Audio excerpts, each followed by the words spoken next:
So we're moving on. We're going back to the kingdom. Nondumiso Cele is coming from Uthungulu District. Thank you very much. Good day, everybody. As introduced, I'm Nondumiso Cele. I'm from Uthungulu District, which is now known as King Cetshwayo District, the district where our the president is born. So I thought I was gonna be favored and be given 30 minutes to do the presentation. Okay, thank you. My topic is about a multi-sectoral approach to reduce deaths from severe acute malnutrition. And what was the problem? We had a problem of increased inpatient deaths from under 5 children due to severe acute malnutrition. And SAM was identified as one of the main underlying cause for the deaths. So what did we do to address this problem? We did a baseline, we obtained a baseline information from our district health information system. And we zoomed down to all the facilities to see which facility or which sub-district is contributing most to the deaths. And Nkandla sub-district, exactly where the president comes from, which is a severely disadvantaged sub-district, was identified as one of the sub-districts that is contributing towards the under 5 deaths. Through the Operation Sukuma Sakhe in our district, we therefore commissioned a project, Count Every Child and Save Every Child, which is a multi-sectoral strategy to combat malnutrition. And as you can see in the presentation, we commissioned all those departments to work on this project. So as you can see, that's a geographical presentation. It's a map. We are in South Africa and we are in KZN and under Uthungulu District, and this is where Nkandla sub-district is. And this sub-district consists of 14 wards, and it has got 2 hospitals and about 14 clinics. So this is a graphic presentation. Before we started the project, in 2013, 2014, you can see the blue line. This is where Nkandla sub-district was at 22%. And in 2014, 2015, they were contributing at 23% of the deaths. And these are the other sub-districts that we have in our district. And you can see, though they are high, but they were not as bad as Nkandla sub-district. So what was the objective for this project? The objective for this project was to identify high-risk cases per ward based on the key underlying factors and compile a database of all under 5 children in the sub-district, and was to identify high-risk wards requiring targeted interventions for the under 5 child care, and also to strengthen the referral and feedback system and ensure interventions are given within a strict time frame by all the departments, and to also to instill the responsibility in field workers to follow up on referred cases. Materials and methods that we used.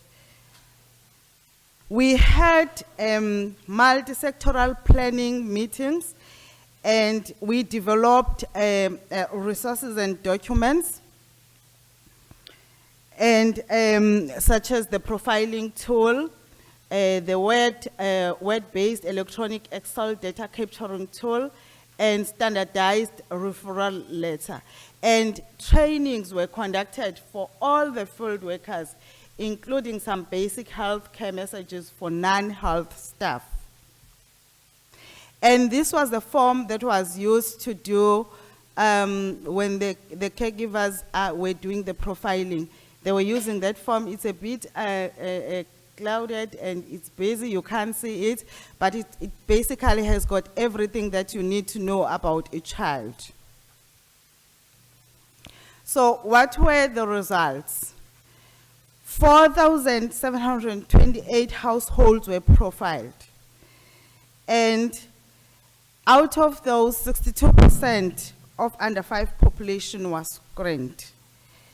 And the immediate causes addressed, 27 children were identified at various stages of acute malnutrition and were needing immediate care, and they were immediately referred to the health facility. 37 children that were found without road to health booklets, and 231 needed deworming, and 152 immunizations and other health-related concerns were addressed. 73 families were assisted with poverty alleviation packages and 39 with temporal child support grants, and 36 families were assisted with social relief or distress interventions and parenting programs, and 108 out of those children that were found without birth documents. And those were addressed by Home Affairs, and we are still getting monthly reports from Home Affairs as to cases that have been closed. So that slide is showing a comparison.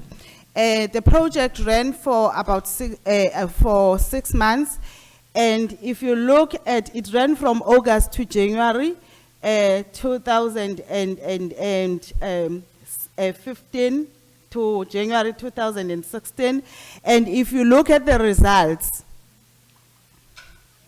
from August 2014 to January 2015, we're sitting at 14.3, and after the profiling, at the same period, we were at 3%. And we are,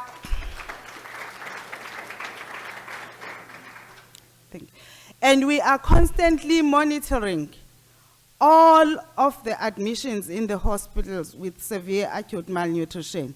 And if you look at the graph there, between the period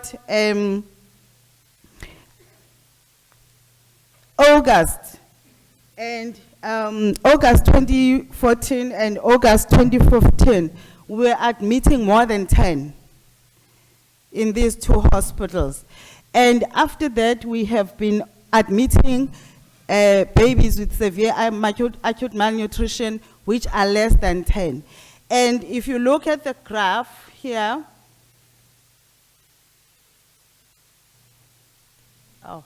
the blue graph is showing the admissions, and the red graph is showing the deaths. So if you look at the number of deaths, since August 2015, we've had 0 deaths, and only in November, where we had 1 death out of 2 deaths that were, 2 admissions that were admitted. And in August this year, we had, out of 4 admissions that were admitted, we had only 1 death. So far, if you look at the graph, we've had, from the number of admissions, I just put them in numbers so that you can see, from the number of admissions that were admitted from the period October 2015 to October 2016, we've had 2 deaths.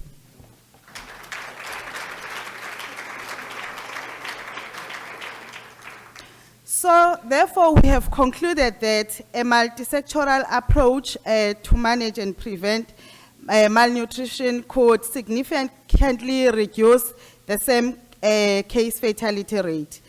And this intervention, which is coupled by the improvement in the management at a hospital level, yields positive results. And the clinicians at hospital levels, they know that if they admit a baby that is malnourished, they need to contact us at a district office so that we can go there and see if they are doing what is right for that baby, because we do not want any baby dying from malnutrition.